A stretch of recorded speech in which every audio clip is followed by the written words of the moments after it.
So this is our movable alphabet.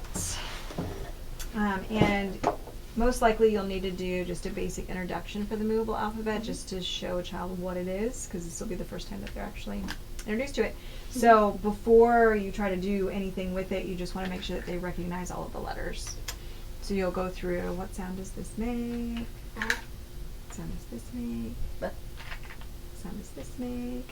And so just go through them, make sure that they know them. If they don't know them, then you're going to need to stop. Hold off on it for a little bit. And go back to the sandpaper letters and work on those. The other thing you want to point out is that they're in alphabetical order. So if you ever need to find a letter and you're having difficulty, you can just sing the ABCs. So we have A, B, C, D, E, F, G, and so on and so forth. And then you'll also want to point out to them that some of the letters have dots in them. So like the letter I has a blue dot, and the letter J has a red dot.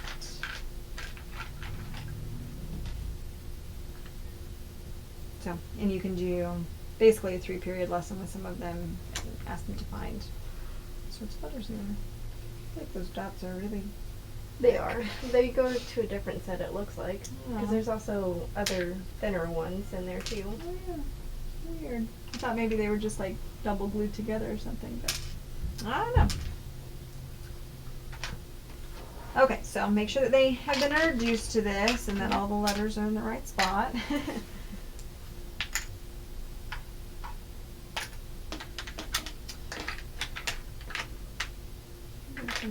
Just gotten turned around. Yeah, and like the P's and D's will get mixed up. Yes. Because they're the same thing. Just make sure there's an equal number in each. Okay, we should be good. So after they've had an introduction of it, and this is best done on the floor because it does take up quite a bit of space, and then it's easier to see if you're up above it versus kind of more at the same level when you're sitting at a table.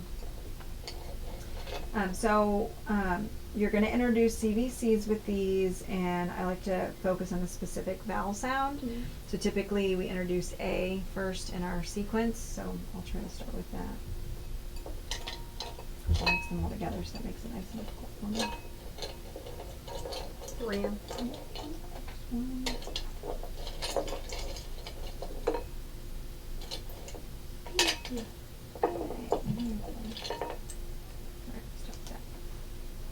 All right. Do you know what this is? A hat. A hat. Very good. Would you like to build the word for a hat?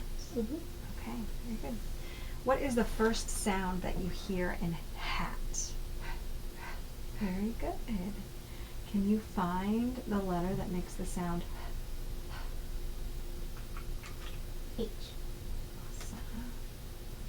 And a child might not get it that quickly, especially if this is the first time that they're being introduced to it, so that's okay. So you just really want to focus on what's the first sound you hear in hat. So you don't want to break it down for them fully. You don't want to say, because then you're giving it away to them.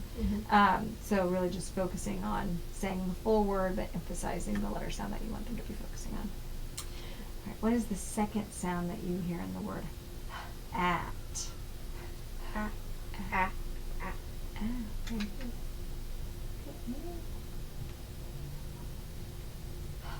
At. What's the last sound you hear in hat? Ooh. Is that what? It is. It just has a tail on it. Oh. Okay. I'm not sure why they decided to leave the tail on the T's and none of the other letters, but the cute little T's. Hat. Hat. Very good. You spelled the word hat. How exciting. And usually the kids are pretty excited the first time they do that. So that's awesome. All right, let's try another one. This is a ram. Ram. What's the first sound you hear in the word ram? Ram. Very good. What is the second sound you hear in the word ram? Ram.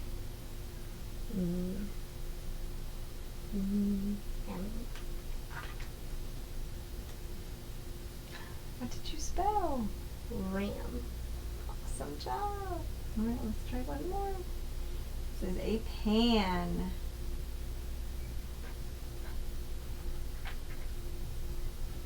P. A. A. N.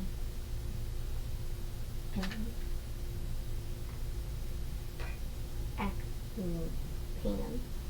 Awesome job. And then if they're really interested, they can keep going with it. And then at a certain point, you're just going to show them where they can find the object so that they can start building the words themselves. Okay. But each time you introduce a different sound, like each of the vowel sounds, I would sit with them that first time to make sure that they really grasp that middle sound.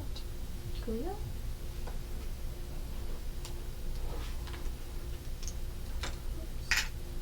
So you'll want to have done a lot of sound games with them before you get to this point. Okay.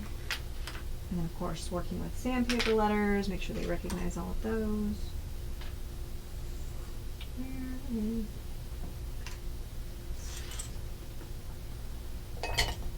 and then after they've worked really well with objects, then you can have them start building word pairs. So a word pair would be a descriptive word with an object. So can you write the phrase fat cat? Fat cat.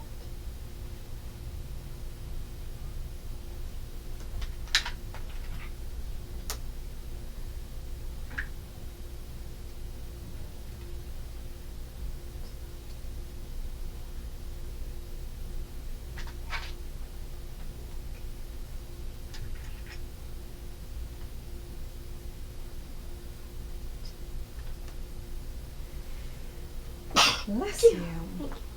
So cat is probably a word that they've already spelled. Oh my goodness. That they've already spelled with objects, and so now we're adding an adjective that goes along with that you obviously can't give them an object for. But then you're also showing them how words can go together. This would be a good time too to also point out how there's a space between the words. Okay. So we're working on spelling, so it's a writing activity, but you're isolating the difficulty of actually not having to write. So that's the purpose of the movable alphabet, is to be able to form words with removing the obstacle of writing. So this is why most kids do start like fully writing first, because you're isolating this component of spelling while they're also practicing writing skills in other ways, which will